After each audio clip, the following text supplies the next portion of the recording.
No puede ser. Los médicos gritaron durante el parto de una mujer de 56 años. Y cuando vieron a quien había dado a luz, se quedaron sin palabras. Cuando la tierra tiembla bajo tus pies no siempre es un terremoto. A veces es la vida, cambiando de rumbo sin pedir permiso.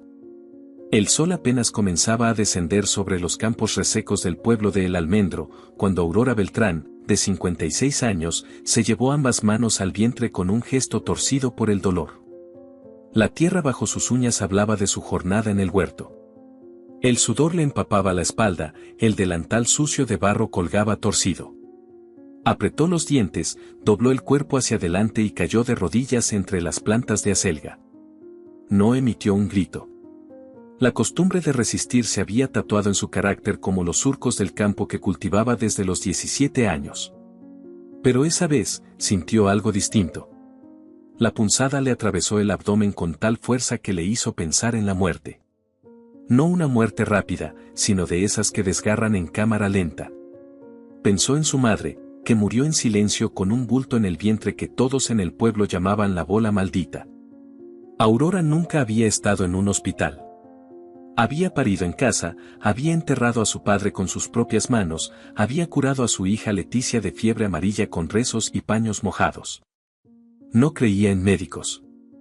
No confiaba en ellos. Y aún así, ese día algo le hizo dudar. Se levantó con dificultad, apoyándose en un palo de escoba clavado en la tierra. Cada paso la acercaba a casa, pero también la alejaba de la certeza. A mitad del camino, se detuvo y se limpió el rostro con la manga. El cielo se había tornado rojo. En el pueblo decían que cuando el cielo sangra, algo en la tierra muere. Al llegar a la casa, abrió la puerta sin fuerzas. ¿Ya está la cena?, preguntó Tomás desde el comedor sin levantar la vista del periódico viejo. Ella no respondió. Caminó directo al fregadero, se apoyó en el mármol y comenzó a llorar en silencio. Las lágrimas le caían sin pedir permiso. Tomás notó el temblor en sus hombros y se levantó. Su esposa no era de llorar. Ni cuando enterraron a su hermano. Ni cuando Leticia, su hija, se fue sin despedirse. Algo andaba mal. ¿Qué pasa? ¿Te pasó algo? ¿Quién fue?, preguntó, con la voz ronca y llena de una ansiedad torpe. Aurora se giró y lo miró. El rostro pálido, los ojos vidriosos.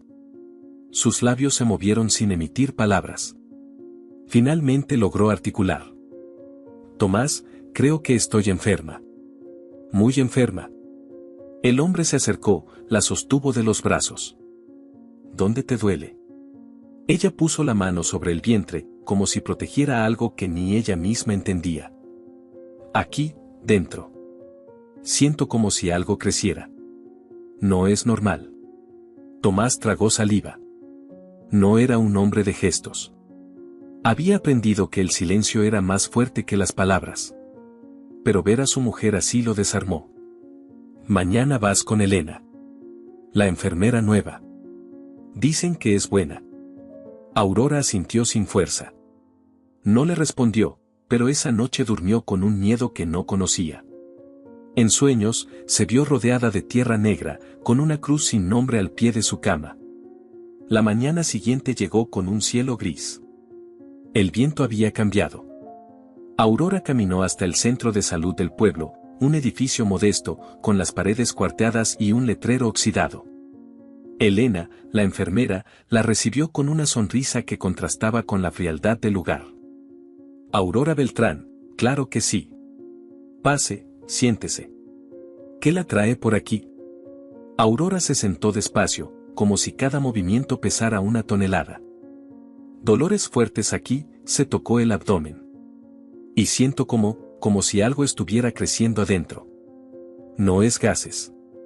Lo conozco. Es otra cosa. Elena la observó con atención. Anotó algo. Le hizo preguntas básicas, le tomó la presión, le pidió que se recostara. Voy a pedir unos análisis. Sangre, orina. Y una ecografía, por las dudas. No es grave hacerse eso, ¿sí? Aurora asintió. Mientras la joven le colocaba una venda en el brazo, Aurora la observó con una mezcla de desconfianza y alivio. Nunca se había sentido tan indefensa, y que esa muchacha con voz suave y manos firmes se hiciera cargo de ella, le provocaba algo que no entendía. Pasaron 4 días. El 5.º día, el teléfono de la casa sonó a las 7 de la mañana. Aurora lo atendió con las manos temblorosas. ¿Aurora Beltrán? Soy Elena. Tengo los resultados. ¿Podrías pasar hoy, por favor? Aurora colgó sin preguntar más. Tomás la miró, esperando. Ella negó con la cabeza. No dijo qué era. Solo que fuera. El trayecto hasta la clínica pareció eterno. Cuando llegó, Elena la esperaba en el consultorio.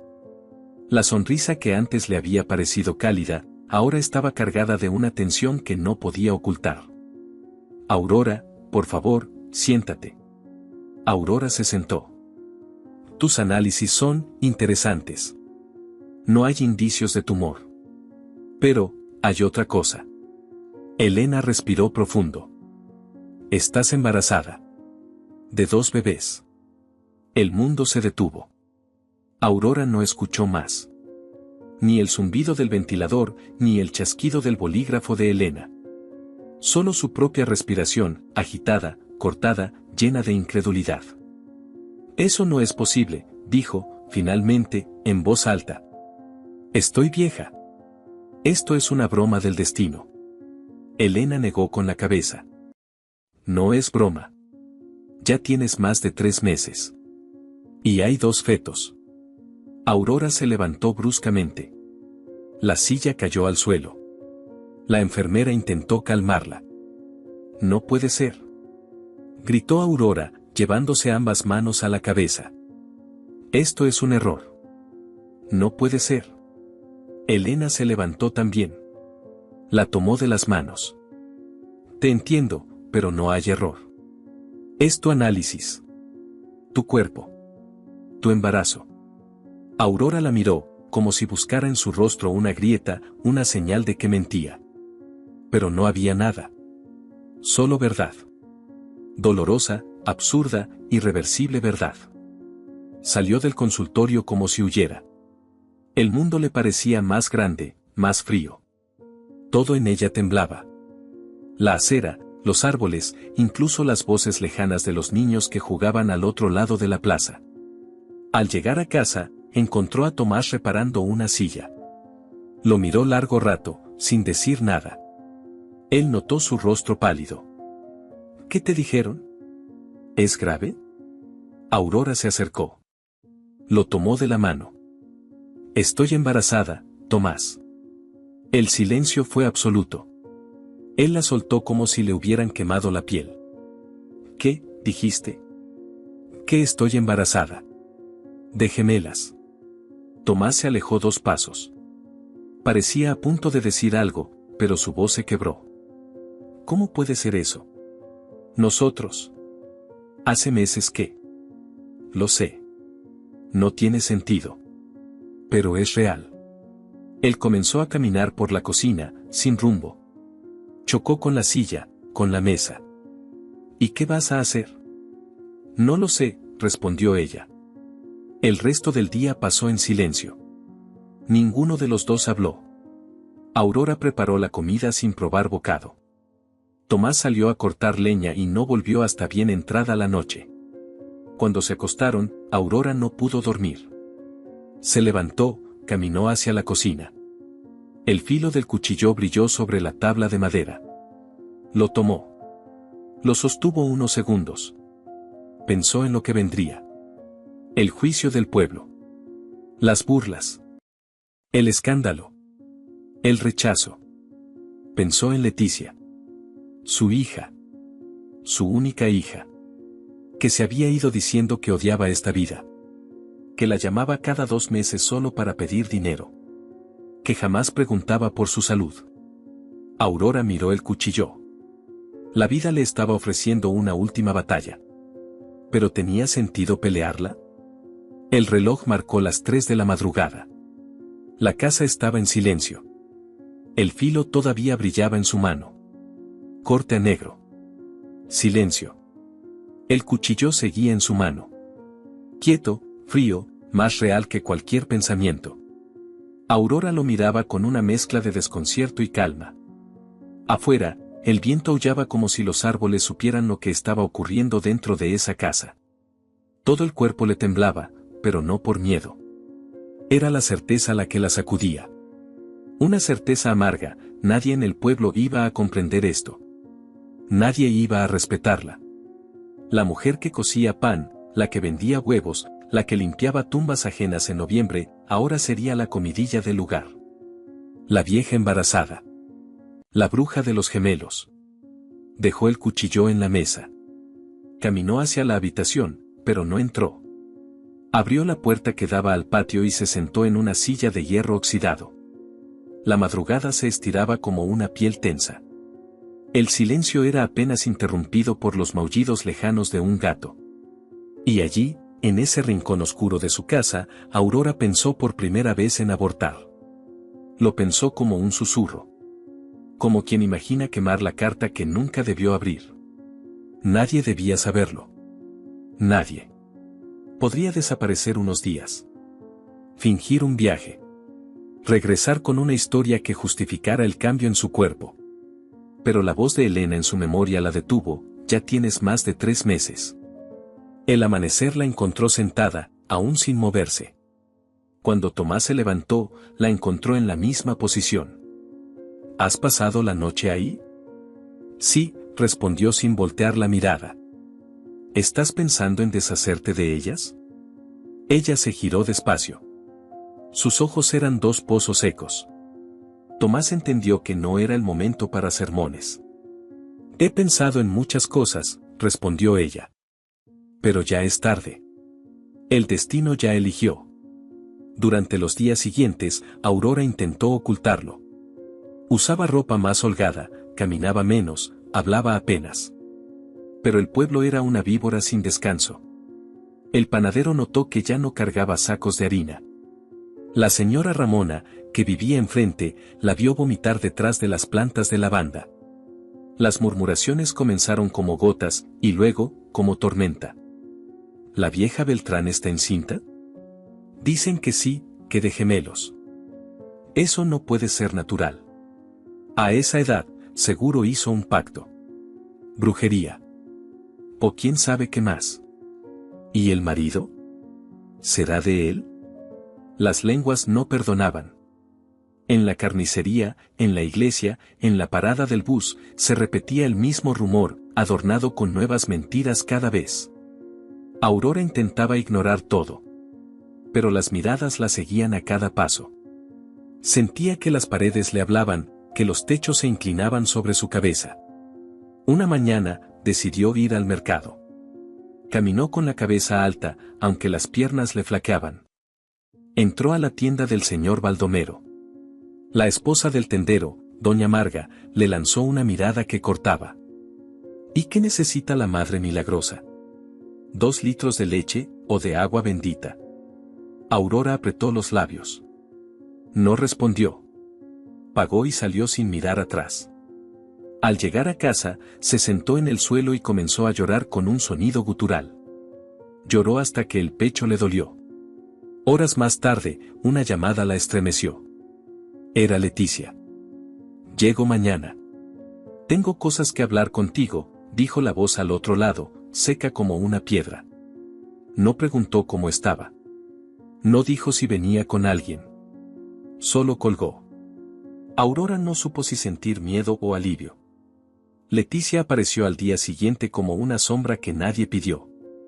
Llevaba unos vaqueros ajustados, gafas negras y un bolso de marca gastado.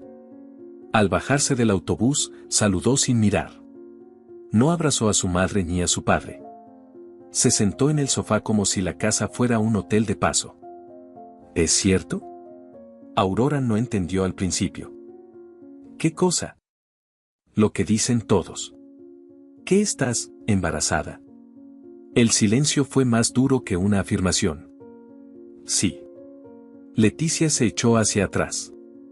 Luego se levantó y comenzó a reír. Pero no era una risa alegre. Era como un ladrido, como el eco de algo roto.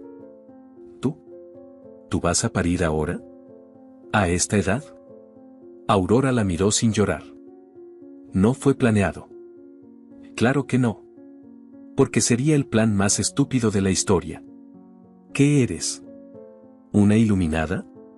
¿Una de esas que se creen tocadas por ángeles? Tomás entró en ese momento.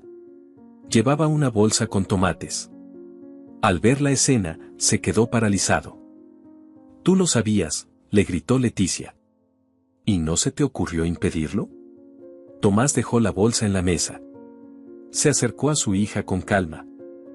No había nada que impedir. Es su cuerpo. Su vida. Leticia lo empujó. Es una vergüenza. Esto es una maldita vergüenza. ¿Sabes lo que dicen en el pueblo? Que mamá es una bruja. Que se metió con cosas oscuras. Que esto no puede ser humano. Aurora se tapó los oídos. Y ya basta. Gritó Tomás. No estás aquí para juzgar. ¿Y para qué, entonces? ¿Para celebrar el carnaval del absurdo? ¿Para ver cómo mis padres se convierten en un chiste? Aurora se puso de pie. Su rostro era una máscara de dolor. ¿Qué te hicieron tus padres para que nos odies tanto? Leticia no respondió. Cogió su bolso y se dirigió a la puerta. Esto es asqueroso. Me das asco, dijo, sin mirar atrás. El portazo resonó como un trueno. Aquella noche, Aurora no habló. No comió. Se encerró en su habitación y no salió hasta el día siguiente. Tomás dormía en el sillón. El sol entraba por la ventana como una burla. El cuchillo seguía allí, en la cocina. Ella lo vio. Lo pensó. Pero no. Salió por la puerta de atrás. Caminó hasta el viejo puente de hierro, el que cruzaba el río que en tiempos buenos traía agua limpia. Se detuvo en el centro. El agua sucia corría abajo. El sonido era hipnótico. Cerró los ojos. Pensó en su madre. En lo que diría si la viera ahora. Pensó en Leticia. Pensó en las dos criaturas dentro de ella. Pensó en desaparecer. Se subió a la baranda. El viento la golpeó en la cara. El corazón le latía con fuerza. A lo lejos, se oía un silbido. Una bicicleta. Tomás. Aurora. No. Gritó él desde el camino. Ella no lo vio. Él tiró la bicicleta y corrió. Corrió como si el mundo se estuviera cayendo a pedazos. Aurora, bájate de ahí. Por favor. No puedo. No quiero. No aguanto más. Si puedes. Mírame. Estoy aquí. Nos odia, Tomás. Nuestra hija nos odia. No importa lo que piense Leticia. Yo no te odio. Y esas niñas tampoco. Aurora lloraba. Lloraba como una niña perdida. Estoy cansada. Me siento sucia. Como si algo en mí estuviera podrido. Tomás se acercó lentamente. Estaba temblando. Las lágrimas le corrían por las mejillas. No lo hagas. No así. No así, Aurora. Ella dudó. El cuerpo le temblaba. La baranda crujía. Tomás estiró la mano. Aurora bajó una pierna. Luego la otra. Cayó en sus brazos como si se hubiera roto por dentro. Ya pasó, susurró él. Días después, el cura del pueblo fue a visitarlos. El padre Benito, un hombre de mirada aguda y tono afable, se sentó en la cocina con una taza de té. Me he enterado de ciertas habladurías, dijo. Y creo que es momento de protegerse. ¿De qué? Preguntó Tomás. Del pueblo. De sus juicios. De su veneno. Aurora no hablaba. El cura la miró fijamente. Tú sabes que hay fuerzas que no se ven. Fuerzas que a veces escogen a las personas sin pedir permiso. ¿Qué insinúa, padre? Preguntó Tomás. Que esto no es normal. Pero tampoco es maligno. Es raro. Y lo raro, en este lugar, se castiga. Aurora lo miró, finalmente. ¿Y usted? ¿Cree que esto es pecado? El padre Benito se acomodó los lentes. No lo sé.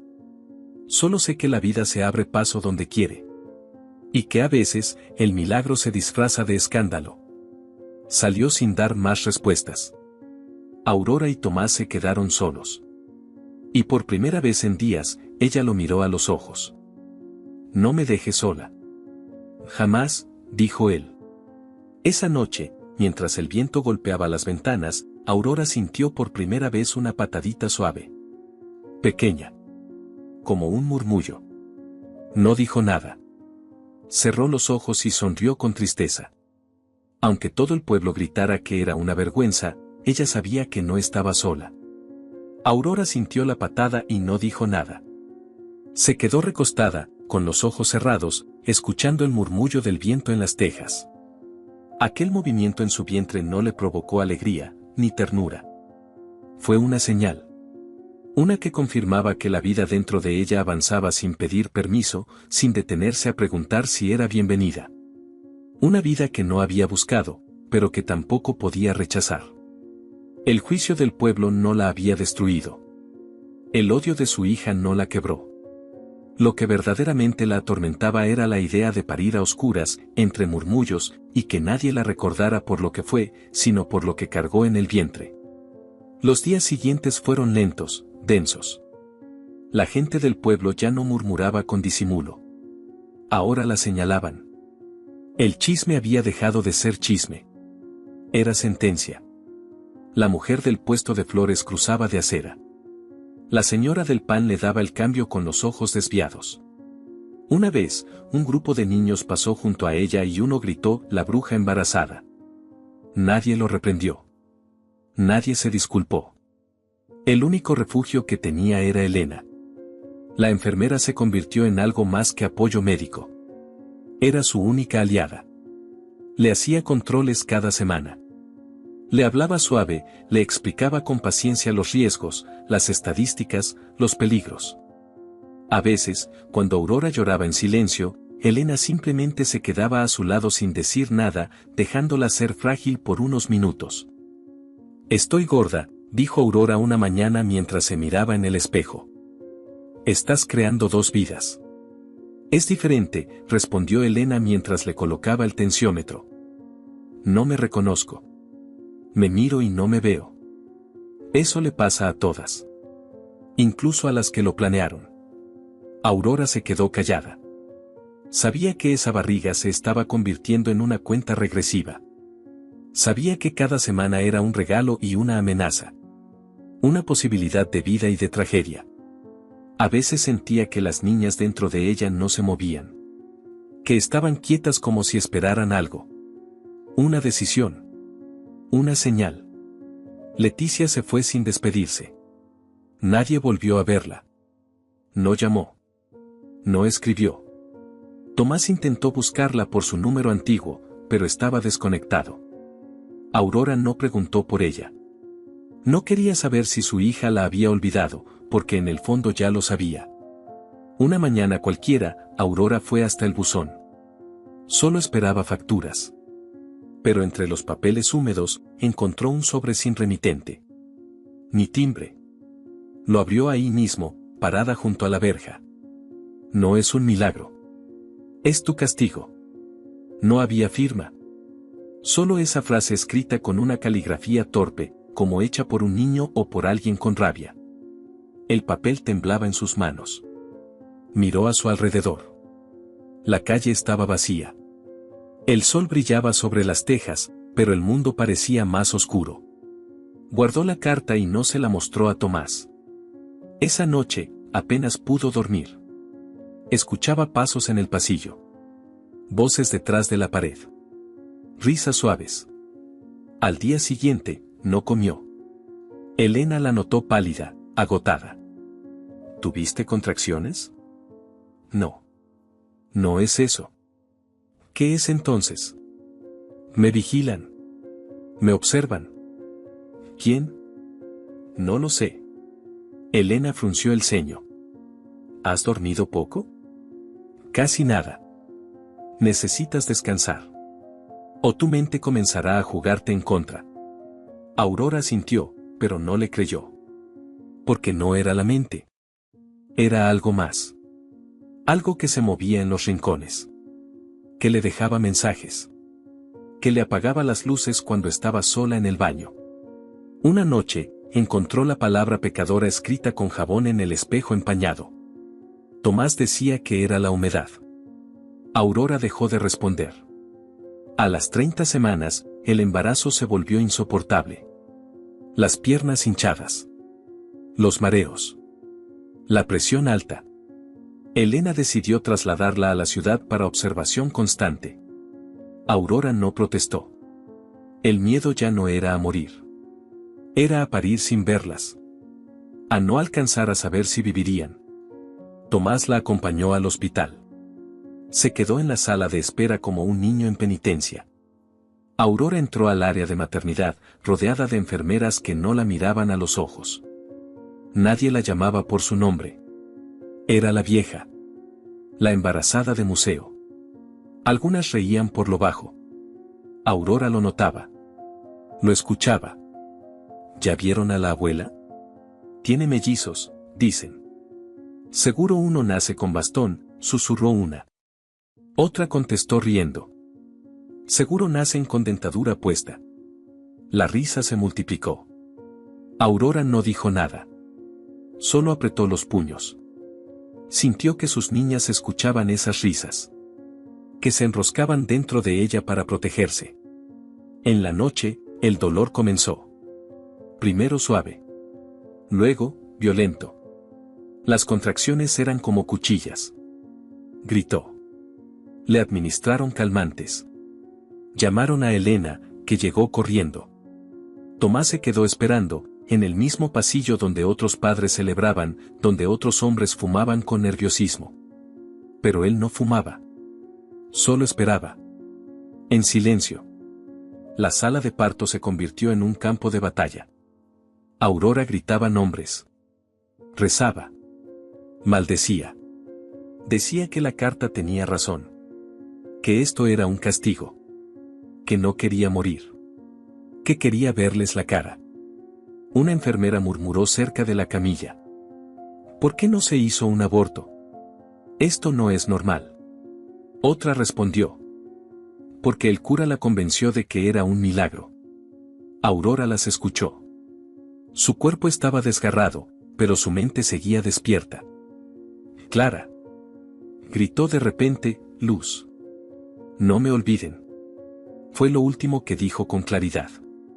La hemorragia comenzó segundos después. Elena gritó por más oxígeno. Los médicos se movían rápido. Pero la sangre era demasiada. Uno de ellos intentó cerrar una arteria. Otro gritaba que el corazón bajaba. Aurora jadeaba, sudando, temblando. Elena se acercó y le tomó la mano. Resiste. Están naciendo. Aurora abrió los ojos por última vez. Miró al techo. Y dijo. Clara. Luz, no olvide sus nombres. Su mirada se apagó. Su mano cayó.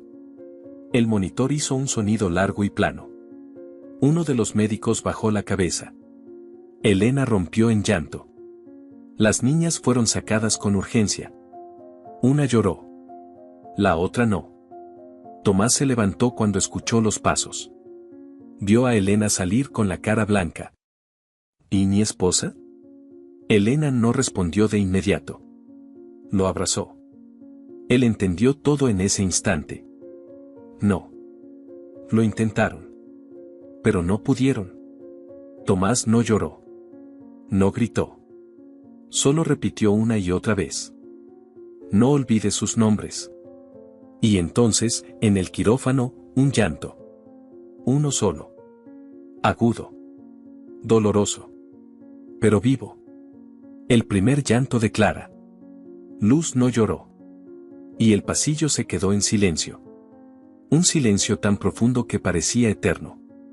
como si el mundo supiera que acababa de perder a una madre que no pedía milagros, solo un poco de comprensión. El hospital había quedado en silencio tras el llanto de Clara. Luz no lloró, pero sus pulmones, aunque débiles, se inflaban con ayuda de las máquinas. El cuerpo de Aurora yacía aún en la sala de operaciones cuando Elena entró para verlas. Tenía la bata manchada, los ojos hinchados y las manos temblorosas. Observó las incubadoras con una mezcla de amor y culpa. Clara tenía los ojos cerrados y movía levemente los dedos como si buscara algo. Luz apenas parpadeaba, su piel más azul que rosa, los cables cruzándole el cuerpo como raíces de un árbol que no había terminado de nacer. Tomás no pudo verlas. Se quedó fuera, con la mirada perdida, la mandíbula tensa y los labios resecos. Cuando un enfermero salió a avisarle que podía entrar a ver a sus hijas, Tomás no se movió. No respondió. No parecía escucharlo.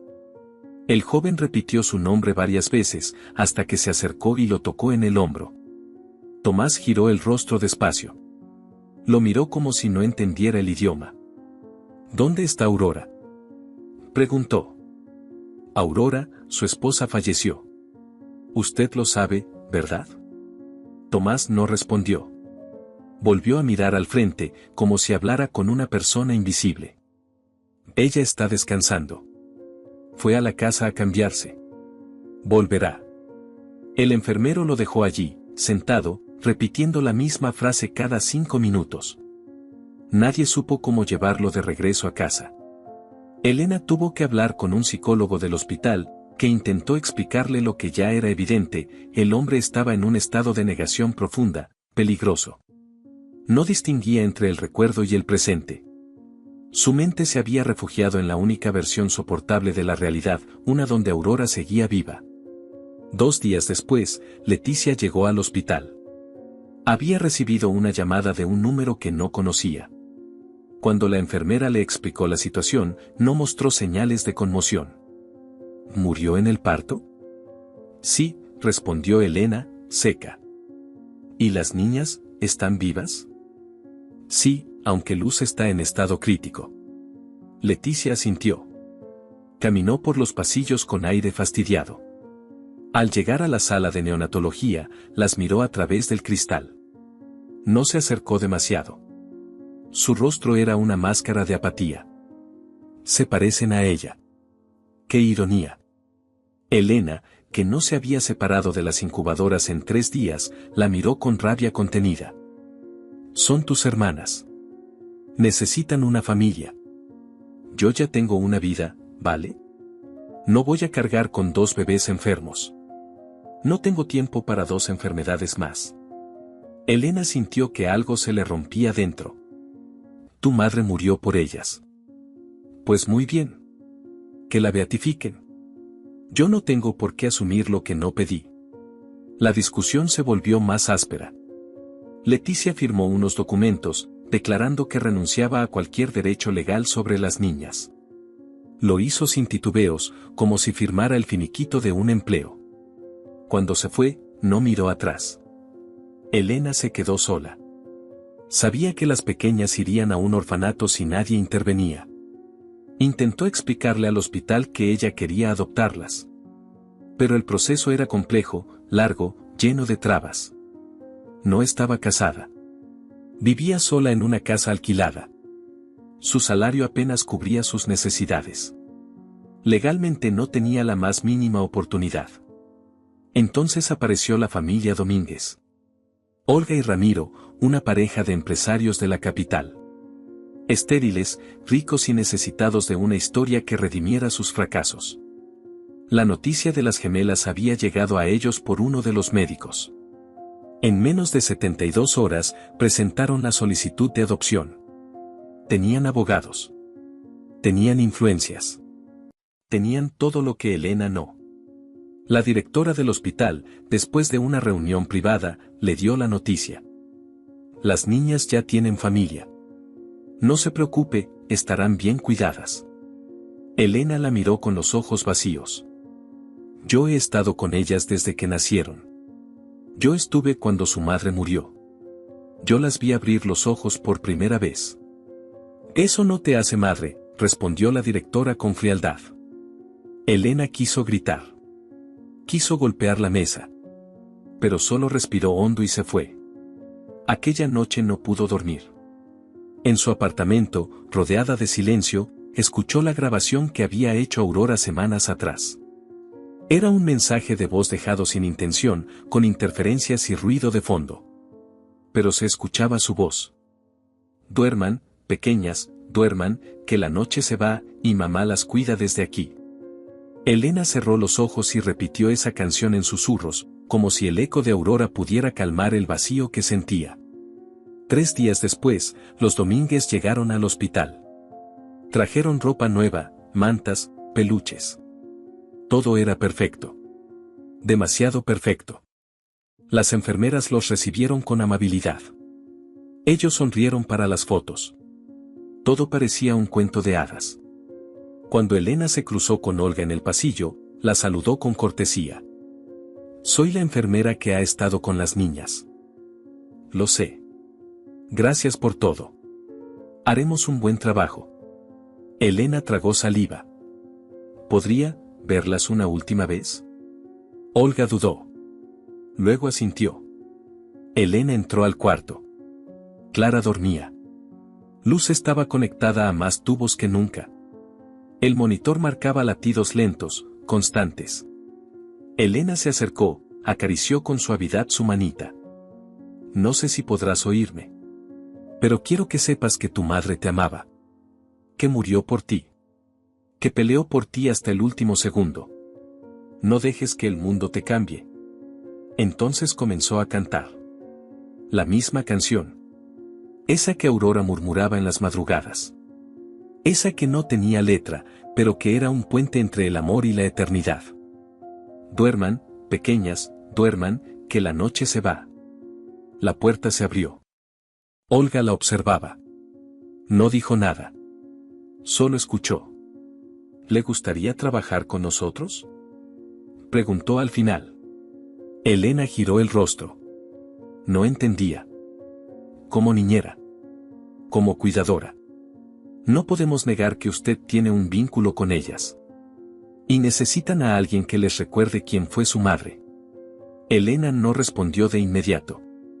Su mente se llenó de imágenes, el rostro de Aurora, la carta, los médicos, la sangre, las lágrimas. Luego vio el futuro. Uno donde Clara y Luz crecían sin saber quién era su madre. Un futuro donde nadie les cantara esa canción. Acepto. Y en esa palabra encontró un nuevo propósito.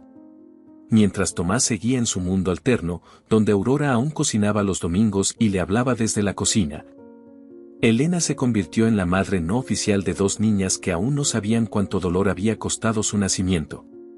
Y cada noche, en el silencio de una casa prestada, Elena cantaba una canción que no estaba escrita en ningún libro, pero que el corazón reconocía como verdad. Los años pasaron, las cortinas blancas se movían suavemente, como si respiraran. Clara estaba sentada frente a su escritorio, los codos sobre una libreta de apuntes y la mirada perdida entre las páginas de un libro que no lograba retener. Tenía 18 años recién cumplidos, el cabello recogido en una trenza que siempre dejaba escapar un mechón rebelde, y unos ojos oscuros y profundos que no coincidían con la inocencia de su rostro. Llevaba semanas sintiendo una incomodidad en el pecho. Algo que no sabía nombrar, pero que le impedía concentrarse. Como si hubiera una puerta en su memoria que nunca se había abierto del todo. Luz, en cambio, era un torbellino de energía. Su habitación era un caos constante de ropa, pinturas, cables, discos y recortes pegados en las paredes. Había abandonado las gafas hacía años después de varias cirugías visuales, y ahora sus ojos claros, casi transparentes, lo observaban todo con intensidad. Era impulsiva, sarcástica, profundamente protectora con su hermana. A pesar de su corazón delicado, desafiaba los límites como si no tuviera miedo a la muerte. Vivían en una casa grande, moderna, con jardín, sala de música y un comedor donde siempre sobraban los platos. Los Domínguez las habían criado con lujos, viajes, educación de élite. Todo estaba cubierto.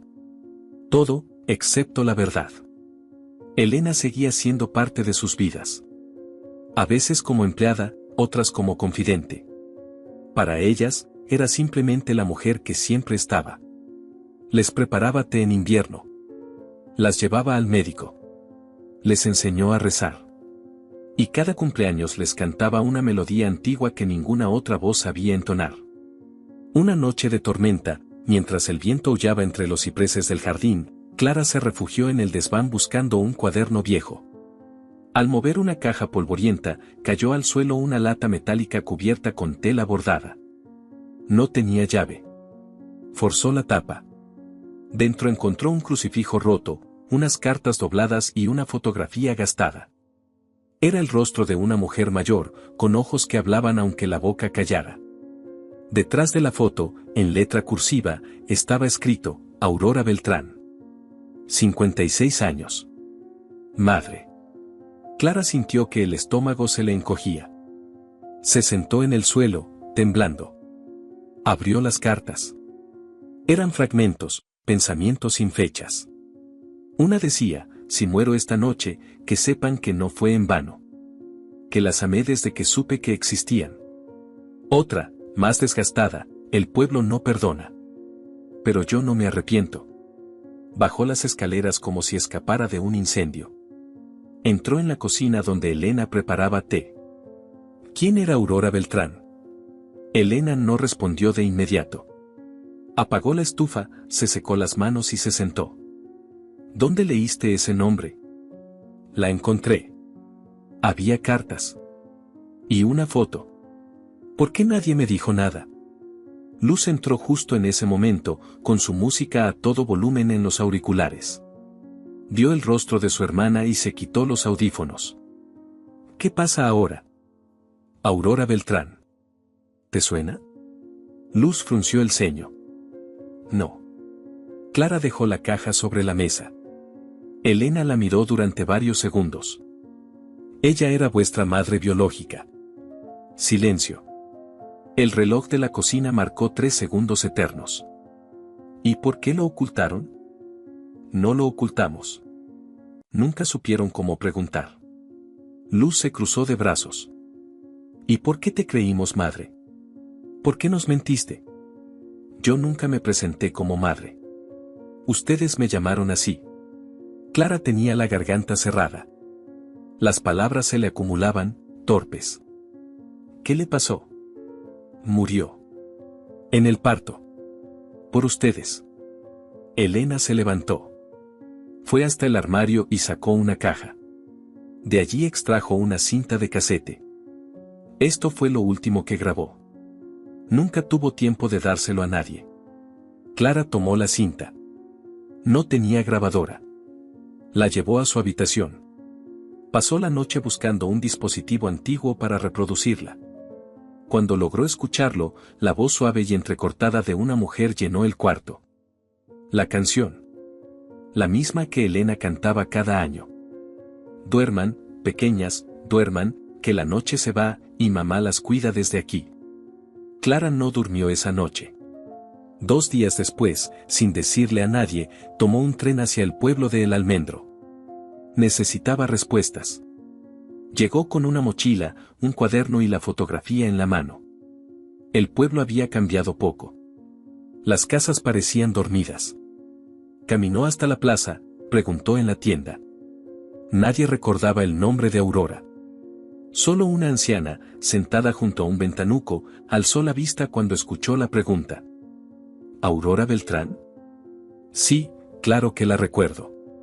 Murió pariendo. Algunos decían que fue cosa del diablo. Otros, que fue un castigo. Pero yo creo que fue una santa. Clara sintió un nudo en la garganta. ¿Sabía dónde vivía? Callejón del Nogal, la última casa a la derecha.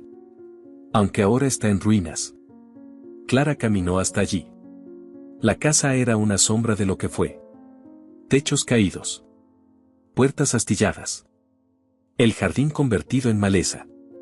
Se acercó. Dentro, en un sillón cubierto de mantas sucias, un hombre viejo hablaba solo. Movía las manos como si cocinara. Reía. Llamaba a alguien. Aurora, ya está la cena. Clara se quedó paralizada. ¿Tomás? El hombre giró el rostro. La miró como si viera un fantasma. Se levantó, la abrazó.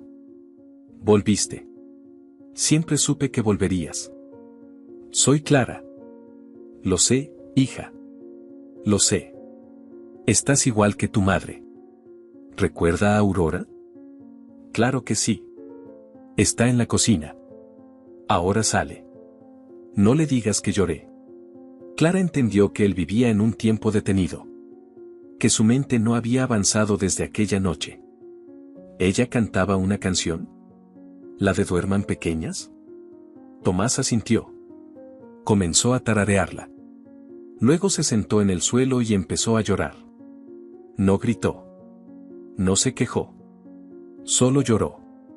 Clara se arrodilló a su lado y le tomó la mano. ¿Me cuenta su historia? Él habló durante horas. De la tierra. Del juicio. Del puente. De la carta. De la sangre. Clara anotó cada palabra. Cuando el sol comenzó a caer, lo arropó y se despidió. Volveré. Tomás asintió. Al regresar a casa, encontró a Luz en la cocina, discutiendo con Elena.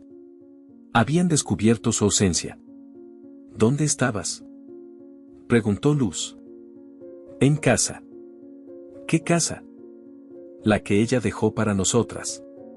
Elena se quedó en silencio. Clara la miró. Quiero saberlo todo. Sin filtros. Sin cuentos. Esa noche hablaron hasta el amanecer. Días después, el teléfono sonó. Elena contestó. Una voz que no escuchaba desde hacía casi 20 años. Soy Leticia. ¿Qué quieres? Estoy enferma. Terminal. Quiero verlas antes de irme. Elena dudó. No sabía si debía contarlo. Pero lo hizo. Leticia está muriendo. Clara sintió un vacío. Luz se encogió de hombros. ¿Y qué? Ella ya está muerta para nosotras. Clara la miró con tristeza. No. Está viva. Y lleva nuestros fantasmas dentro. Igual que nosotras. Y así, las dos hijas del milagro caminaron hacia una nueva verdad, sin saber aún cuánto les costaría cargar con los nombres de los fantasmas. Clara dejó el teléfono colgando sobre la mesa como si pesara 1 tonelada. Sus dedos temblaban, no por miedo, sino por esa clase de temblor que ocurre cuando el pasado empieza a morder desde dentro. Elena la miraba sin decir nada. Luz, recostada en el sofá con los brazos cruzados, no levantó la vista. Leticia está muriendo, repitió Clara, como si pronunciarlo de nuevo pudiera darle forma a lo que aún no entendía. Está en la unidad de cuidados paliativos. Tiene metástasis. No llega a fin de mes. Luz bufó sin quitarse los auriculares. ¿Y qué? Ella ya murió cuando nos abandonó. No tengo lágrimas para alguien que firmó nuestra condena como si fuera un contrato de alquiler. Clara caminó hasta el ventanal. Afuera, el cielo estaba cargado de nubes. No llovía aún, pero el aire olía a tormenta. ¿Quiere vernos? A las 2. Luz la miró por fin. ¿Y tú vas a ir? Sí. Entonces ve sola. Clara no respondió. Esa noche apenas durmió. En su cabeza sonaban frases sueltas, imágenes difusas. La fotografía de Aurora. Las palabras de Tomás. La cinta de voz. Su madre muriendo en la camilla mientras los médicos reían. Todo se mezclaba. Todo dolía. Al día siguiente, Clara fue al hospital. La habitación de Leticia era gris, con una ventana pequeña y un ramo de flores marchitas. Leticia estaba pálida, más hueso que piel. Tenía los labios partidos y la mirada clavada en el techo. Al verla, no sonrió. No lloró. Solo asintió con la cabeza, como si hubiera esperado ese momento desde hacía años. Sabía que vendrías. No sé si hice bien, respondió Clara. Sí hiciste. Siempre fuiste distinta. Clara se sentó. El silencio se volvió espeso. Quiero decirte la verdad. Porque no tengo otra cosa para darte. Clara asintió. Leticia la miró por primera vez con ojos sinceros. No dulces. No compasivos. Solo sinceros. No la odiaba por parir. La odiaba porque me recordó de dónde vine. Clara frunció el ceño. ¿Qué quieres decir? Leticia giró el rostro. Miró hacia la ventana, como si necesitara la luz para no desmoronarse. Yo no era hija de Tomás. Lo supe desde los 12 años. Escuché una conversación entre mamá y Elena. Fue un accidente. Pero desde ese día, nada volvió a ser igual. Aurora había sido violada. Por un vecino. Un hombre del pueblo que la acechaba desde joven. Ella no lo denunció. Por vergüenza, por miedo. Cuando quedó embarazada, dijo que el niño era de Tomás. Y él lo creyó. Clara apretó los labios. ¿Y por eso la trataste como la trataste? Cada vez que me miraba, veía culpa en sus ojos. Como si temiera que un día yo me convirtiera en él. ¿Y te convertiste? Leticia no respondió. Cerró los ojos. Respiró hondo. Me fui para no odiarla más. Pero nunca funcionó. Y cuando supe del embarazo, no lo soporté. Porque ella sí pudo quererlas. A ustedes. Clara sintió una mezcla de compasión y rabia. Quería abrazarla, pero no podía. Quería insultarla, pero no tenía fuerza. Se levantó. Hay un tratamiento experimental. Requiere un donante. Y hay compatibilidad. Luz podría. Leticia la interrumpió. No lo haría. Lo sé. Pero quiero que lo sepas. Clara se fue sin despedirse. Al llegar a casa, encontró a Elena preparando café. Luz estaba en su habitación. Clara dejó su bolso y fue directo a verla. Necesita una operación. Tú podrías salvarla. Luz se giró en la cama. ¿Y qué me salvaría a mí? Tendrías que donar parte de tu corazón. Es arriesgado. No es seguro. Luz se levantó. Caminó por la habitación como una fiera enjaulada. ¿Y tú quieres que lo haga? Quiero que lo decidas tú. Pero no sin saberlo todo. Esa noche, Elena entró en la habitación. Se sentó con ellas. Les contó la verdad completa. Aurora no solo había muerto en el parto. Había vivido una vida marcada por el silencio. Por la humillación. Por una maternidad impuesta. Tomás la amó, sí, pero nunca supo toda la verdad. Y Leticia siempre cargó con la sombra de un origen no elegido. La historia de su madre no es perfecta. Pero fue valiente. Ustedes son su legado. Y ella no les pidió nada. Solo que vivieran. Luz la miró. ¿Y tú qué quieres que haga? Quiero que puedas dormir sabiendo que no te convertiste en ella. Que no cargaste con el odio. Pero tampoco quiero que mueras por alguien que nunca te defendió. Clara caminó hasta la ventana. No existe amor sin sacrificio. Pero no todo sacrificio merece amor. Luz se quedó en silencio. Miró sus manos. Miró a su hermana. Haré los exámenes. El hospital autorizó los estudios. Los resultados eran claros, era compatible. Pero los riesgos eran altos. Su corazón no estaba al 100%. Cualquier intervención podría ser mortal. Leticia firmó un papel. Rechazaba la donación. No quería salvarse a costa de Luz. Cuando la doctora le preguntó por qué, respondió sin rodeos. Porque nadie merece morir por alguien que nunca supo cómo amar. 2 días después, Leticia murió. Clara no lloró en el funeral. Luz dejó una flor. Elena cantó la canción. Duerman, pequeñas, duerman, que la noche se va. La tierra estaba aún húmeda cuando el ataúd de Leticia fue bajado lentamente, acompañado por el sonido monótono de un viento que parecía susurrar secretos viejos. No había música. No había flores caras. Solo una cruz de madera, sencilla, con su nombre tallado a mano por un carpintero que no preguntó nada. Clara sostenía la flor que Luz había dejado caer unos días antes. Elena, en silencio, con el rostro cubierto por un velo negro, no parpadeaba. Luz, con los labios apretados, observaba el agujero como si pudiera ver más allá del fondo, como si el dolor quisiera encontrar espacio para crecer pero no encontrara lugar en su cuerpo cansado. Elena había sido la única que acompañó a Leticia en sus últimas horas. La sostuvo de la mano cuando el cuerpo ya no respondía. La escuchó murmurar una y otra vez el nombre de Aurora. No pidió perdón. No lloró. Solo se dejó ir con los ojos abiertos, como si esperara ver el rostro de su madre en el umbral de la muerte. Luz llegó minutos después. Tarde. Como si su presencia no pudiera cambiar nada. Porque no podía. 3 semanas después, Tomás falleció en su casa, solo, abrazando una fotografía desgastada de Aurora. La misma que Clara había encontrado en la caja del desván. Lo hallaron los vecinos, alertados por el silencio que venía desde la casa de los Beltrán. Cuando entraron, vieron la mecedora aún moviéndose.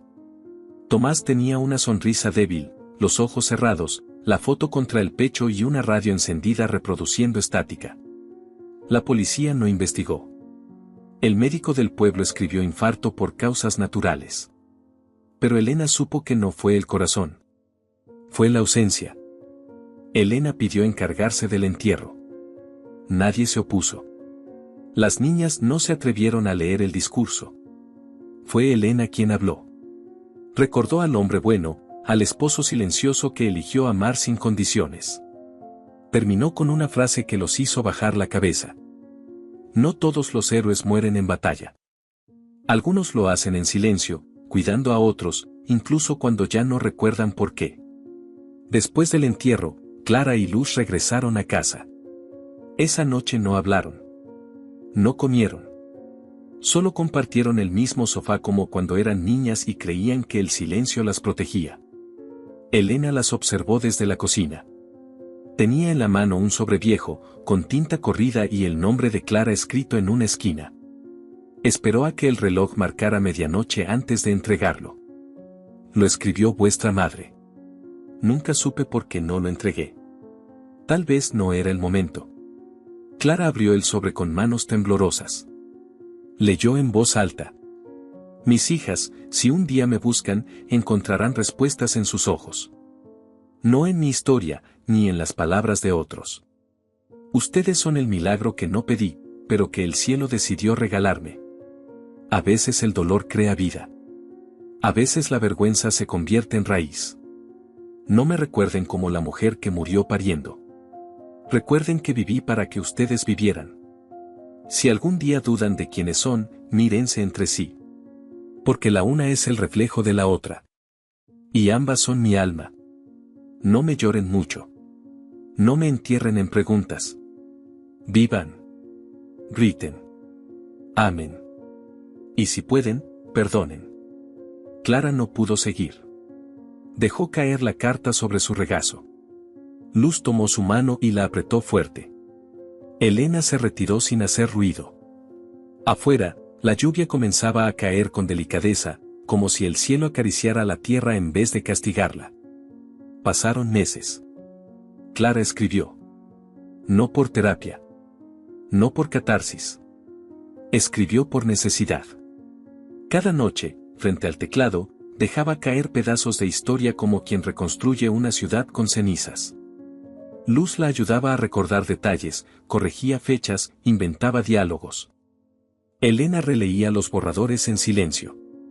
El manuscrito se convirtió en una novela. La tituló Lágrimas de Esperanza. Ninguna editorial quería publicarla al principio. Era demasiado triste, decían. Demasiado íntima. Pero una editora joven, recién llegada a la ciudad, vio algo distinto. La publicó sin condiciones. El libro se volvió viral. No por la prosa, ni por la trama, sino por la verdad que respiraba en cada página. Clara dio entrevistas. Luz se mantenía al margen. Pero ambas sabían que el libro no era un éxito comercial. Era una tumba abierta. Una confesión. Un acto de amor. Con el primer dinero que ganaron, compraron la casa donde nació Aurora. La restauraron. Mantuvieron la cocina intacta. Dejaron la mecedora de Tomás en el porche. Cada año, en el aniversario de su madre, organizaban una lectura pública bajo el árbol de nogal. La gente venía desde lejos. Algunos por curiosidad. Otros, para llorar lo que nunca habían podido decir. Elena envejeció con dignidad.